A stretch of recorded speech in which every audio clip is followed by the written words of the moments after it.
And so, in reading those last verses, verse 12 to 23, where he is saying that, if I brought this judgment upon a land that has sinned against me, even of Noah, Daniel, and Job, which he mentions these three people because they're all righteous, and they've all done good things. And so he said, even if these three people were in the land that has sinned against me by acting faithlessly, which is what he says, sinned against me by acting faithlessly, they would not be able to save you.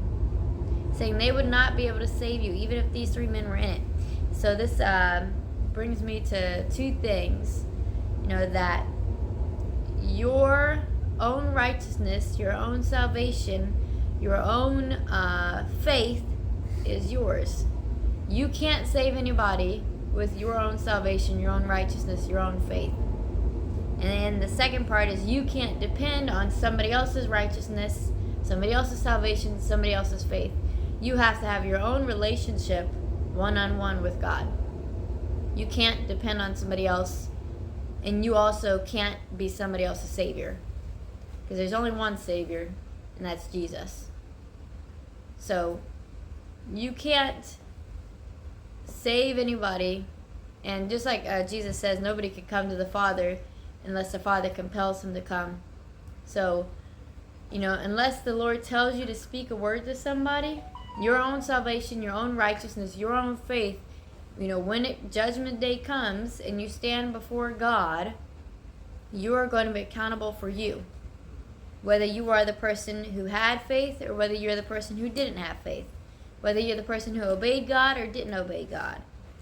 So, that was this is the main thing that I was getting out of reading all this. And in, what is this? I think it's 5 verses. In the 5 verses, it's either 5 or 4. From verse 12 to verse 20 is 4 sentences. Like if you look at where the periods are, is 4 sentences, and in each one of those sentences, he says, even if these 3 men were in it. So he repeats it 4 times in 4 sentences.